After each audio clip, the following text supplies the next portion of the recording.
What if your 3-year-old child woke up one morning and calmly told you about the time they died in a car crash? What if they described a house they'd never seen, in a city they'd never visited, with details so accurate they could only come from someone who had actually lived there? This isn't the beginning of a horror story or the plot of a supernatural thriller. This is the reality that thousands of families around the world are quietly experiencing, and the medical community is finally starting to pay attention. At the University of Virginia, Dr. Jim Tucker has spent over 2 decades documenting cases that challenge everything we thought we knew about memory, consciousness, and the nature of human identity. His research into children who claim to remember previous lives has uncovered something far more disturbing than simple past life memories. These children aren't just remembering other lives, they're remembering parallel versions of their current lives, complete with different families, different homes, and different histories that exist nowhere in our reality. The case that changed everything began with a 4-year-old boy named Ryan from Oklahoma. Ryan started having nightmares about dying in a house fire, but the details he provided didn't match any fire in his town or anywhere his family had ever lived. He described a 2-story brick house with blue shutters, a specific arrangement of furniture, and even the names of neighbors who supposedly died with him. When his mother Linda researched these details online, she found something impossible: a house fire from 1963 in a town 3 states away that matched Ryan's description perfectly, down to the color of the shutters and the names of the victims. But Ryan had never been to that town. His family had no connection to the area, no relatives who had ever lived there, and no possible way he could have learned about this tragedy. More unsettling was what happened when Linda showed Ryan news footage of the actual fire. He became visibly upset and insisted the news was wrong. According to Ryan, his family had escaped the fire, not died in it. He remembered running to safety, remembered his parents surviving, remembered a completely different outcome to the same event. Dr. Tucker's investigation revealed that Ryan's memories weren't of the actual fire that occurred in 1963, but of an alternative version where the tragedy had a different ending. The boy was somehow accessing memories from a parallel timeline where he had lived through the same event with a different outcome. This pattern repeated in case after case, with children remembering historical events that almost happened, family members who almost existed, and lives that were almost lived. The phenomenon wasn't limited to traumatic events. 5-year-old Emma from Colorado began insisting that her grandmother had owned a yellow house with a wraparound porch. Her actual grandmother had lived in a small apartment her entire adult life and had never owned any property. But Emma's descriptions were so detailed and consistent that her mother decided to investigate. Through genealogical research, they discovered that Emma's great-grandmother had indeed planned to buy a yellow house with a wraparound porch in 1952, had even put down a deposit, but the sale had fallen through at the last minute due to financing issues. Emma wasn't remembering something that happened. She was remembering something that almost happened, as if she had access to memories from a timeline where the house purchase had been completed and she had visited her grandmother there countless times. When shown photographs of the actual house that had been for sale, Emma pointed out exactly where the swing set had been in the backyard and described the inside layout with startling accuracy, despite the fact that her family had never even seen the property. The medical explanation for these memories was initially attributed to cryptomnesia, the phenomenon where forgotten memories resurface and feel new. But as Dr. Tucker's research expanded, cryptomnesia couldn't account for the level of accuracy and the specific nature of the alternate details. These children weren't recalling repressed memories of things they had seen or heard. They were describing with perfect clarity events and places that existed only in theoretical alternative realities. Dr. Sarah Chen, a neuroscientist studying consciousness at Johns Hopkins, proposed a revolutionary theory after reviewing Dr. Tucker's case files. She suggested that human consciousness might exist in a quantum state during early childhood, before the brain develops the filtering mechanisms that lock us into a single timeline. Young children, according to her research, might naturally have access to memories from parallel versions of their lives, gradually losing this ability as their neural pathways solidify around age 7. The timing was crucial. Almost all documented cases involve children between ages 3 and 6, with memories beginning to fade as the children approached their 7th birthday. This corresponded exactly with known developmental patterns in childhood amnesia, the normal process by which early memories become inaccessible. But instead of simply forgetting their own experiences, these children seemed to be forgetting experiences from alternative versions of their lives. The implications were staggering. If consciousness could access memories from parallel timelines during early development, it suggested that multiple versions of every person's life might exist simultaneously across different realities. The children weren't remembering past lives or imagining fantasy scenarios. They were remembering their own lives as they unfolded differently in alternate dimensions. Tommy, a 6-year-old from Michigan, provided the most compelling evidence for this theory. He insisted that his father worked as a firefighter and described in detail the fire station where his dad was supposedly stationed. Tommy's actual father was an accountant who had never shown any interest in firefighting.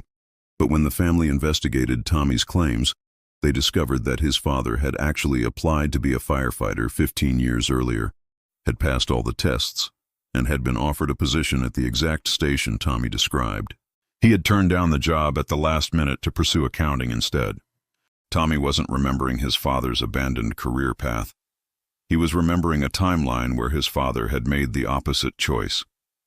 In that reality, Tommy had grown up visiting the fire station, had learned about fire safety equipment, and had experienced a completely different version of his childhood, with a father who risked his life to save others instead of managing financial records. The research revealed that these parallel memories often centered around pivotal decision points in family history. Children remembered versions of their lives where parents had chosen different careers, where families had moved to different cities, where major life decisions had gone the other way. It was as if consciousness maintained awareness of all possible outcomes until the developing brain forced it to accept only one version of reality as true. But the most disturbing discovery came when Dr. Tucker began following up with families years after the initial interviews. The children who had reported parallel memories during early childhood often developed unusual abilities later in life. They showed heightened intuition about future events, uncanny accuracy in predicting the outcomes of uncertain situations, and an almost supernatural ability to sense when major life changes were approaching. It was as if their early access to alternative timelines had permanently altered their relationship with time and possibility. They retained a subconscious awareness that the future wasn't fixed, that every moment contained multiple potential outcomes, and that the reality they inhabited was just one of many possible versions of their lives. The question that haunted Dr. Tucker and his research team was whether these children were experiencing a neurological anomaly or revealing a fundamental truth about the nature of human consciousness. Were parallel memories a glitch in childhood development, or evidence that we all exist across multiple timelines simultaneously, with most of us losing awareness of our other lives as we mature? As more families came forward with similar experiences, and as the documentation grew more extensive and detailed, one possibility became impossible to ignore. These children might not be remembering fantasies or fragments of forgotten information. They might be remembering real experiences from real lives that they were actually living in parallel dimensions. If that was true, then every person walking the earth might have countless other versions of themselves living out different choices, different paths, different possibilities in realities that exist just beyond the reach of normal human perception. And perhaps in those first few years of life, before the barriers solidify and the filters engage, children retain the ability to remember who they are and who they might have been across the infinite spectrum of possibility that consciousness calls home. The evidence was mounting, the cases were multiplying, and the implications were becoming impossible to dismiss. Something extraordinary was happening in the minds of these children. Something that might reveal the deepest secrets about the nature of memory, identity, and the true structure of reality itself. The breakthrough came when Dr. Tucker's research team partnered with quantum physicists at MIT to investigate the neurological patterns in children who reported parallel memories. Brain scans revealed something unprecedented. These children showed unique neural activity in the posterior superior parietal cortex, the brain region responsible for spatial awareness and self-location. During episodes where they recalled alternate memories, their brain patterns resembled those of individuals experiencing lucid dreams, but with one crucial difference. The children were fully awake and responsive. Dr. Rebecca Martinez, lead researcher on the MIT team, discovered that these children's brains operated on multiple frequencies simultaneously. While normal consciousness processes information on a single dominant brainwave pattern, the children with parallel memories maintained access to what she termed quantum coherent states, neurological patterns that theoretically allowed consciousness to exist in multiple realities at once. The most compelling case in their study involved 7-year-old Marcus from Seattle, whose parallel memories were so detailed that they extended beyond personal experiences into knowledge he couldn't possibly possess. Marcus remembered living in a version of his life where his family had moved to Japan when he was 4. He spoke fragments of Japanese that he had never learned, described specific locations in Tokyo that matched real places, and demonstrated cultural knowledge that would take years of immersion to acquire.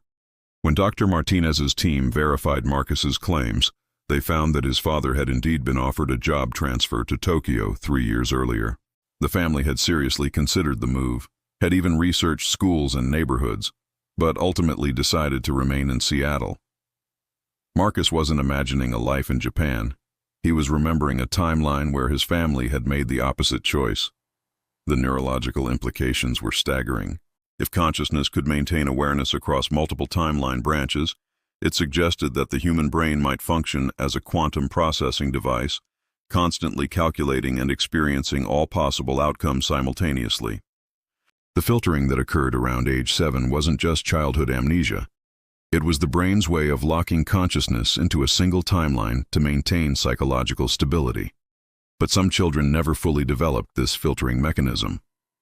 Dr. Tucker documented 43 cases of children who retained partial access to parallel memories well into adolescence. These individuals often struggled with identity issues, reported persistent feelings that they were living the wrong life, and displayed an uncanny ability to predict outcomes because they remembered experiencing similar situations in alternative timelines. Jennifer Walsh, now 16, had been one of Dr. Tucker's earliest cases. At age 4, she had insisted that her sister died in a car accident, despite having no sister in her current reality. Her parents had considered therapy until Jennifer provided details about the accident that matched a real collision from their hometown. A collision that had been narrowly avoided when another family decided to leave for vacation an hour later than planned. As Jennifer grew older, her parallel memories didn't fade like those of other children. Instead, they evolved into what she described as probability awareness. She could sense when major events were approaching by remembering variations of them from alternative timelines. She had warned her family about 3 different potential accidents, helping them avoid dangerous situations by recognizing patterns from her other lives. The psychological impact on these families was profound. Parents struggled with the implications of their children's memories, wondering if they had made the wrong choices, if better versions of their lives existed in parallel realities just out of reach. The children themselves often experienced a deep sadness for lives they remembered living but could no longer access, mourning family members who existed in other dimensions but not in their current reality. Dr. Tucker's research revealed that parallel memories weren't random. They consistently centered around pivotal decision points, moments when a choice could have radically altered the course of a life. This suggested that consciousness might naturally maintain awareness of all possible outcomes until external forces or internal development required it to commit to a single timeline. The quantum physics team proposed a revolutionary model. Consciousness might exist as a probability wave that collapsed into a specific reality only when observed or measured. Children, with their developing neural networks and flexible brain structures, could potentially maintain quantum superposition longer than adults, allowing them to remember multiple versions of their lives simultaneously. This theory gained unexpected support from the growing research into the Mandela effect. Adults who reported false memories of historical events, brand names, or cultural details showed similar neural patterns to the children with parallel memories. The difference was that adults had lost the ability to consciously access these alternative realities, retaining only fragments of memory from timelines that had been overwritten or abandoned. The connection suggested that parallel memories weren't a childhood anomaly, but a fundamental aspect of consciousness that most people lose access to through neurological development. The children weren't experiencing something abnormal. They were demonstrating the natural state of consciousness before it became constrained by the limitations of a single timeline. Dr. Martinez's team conducted follow-up studies with adults who had reported Mandela effects using the same brain imaging technology they had developed for the children. The results were remarkable. Under specific conditions, including meditation, sensory deprivation, and REM sleep, adult brains could temporarily reactivate the quantum coherence states observed in children with parallel memories. During these states, adult subjects reported brief flashes of alternative memories, glimpses of lives they might have lived, decisions they might have made, realities they might have inhabited. The memories were fragmentary and fleeting, but they contained verifiable details that the subjects couldn't have known through normal means.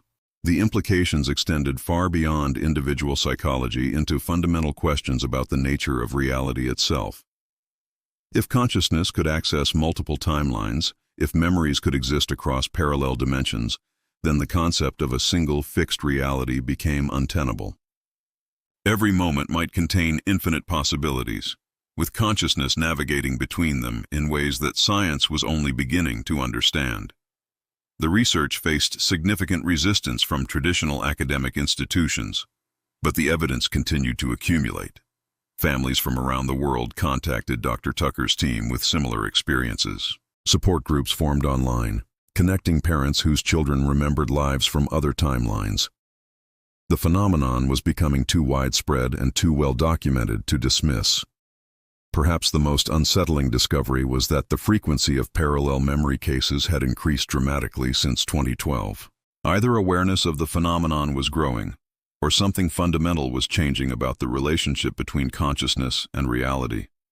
Some researchers theorized that global events, technological advances, or even cosmic phenomena might be weakening the barriers between timelines, allowing more children to retain memories from parallel lives. As Dr. Tucker compiled his findings into what would become the most comprehensive study of consciousness and parallel realities ever conducted, one question remained unanswered. Were these children revealing something new about human consciousness, or were they demonstrating abilities that all humans once possessed but had gradually lost? The answer might determine not just our understanding of memory and identity, but our entire concept of what it means to be human. If consciousness could exist across multiple realities simultaneously, if every choice created a new timeline that continued to unfold in parallel dimensions, then the nature of existence was far more complex and extraordinary than anyone had imagined. The children who remembered parallel lives weren't experiencing delusions or fantasy memories. They were providing glimpses into the true structure of consciousness and reality, showing us that the life we think we're living might be just one note in an infinite symphony of possibilities that extends across dimensions we can barely comprehend. The research was ongoing, the cases were mounting, and the implications were becoming impossible to ignore. We might all be living multiple lives simultaneously, with most of us aware of only one thread in a vast tapestry of parallel existence.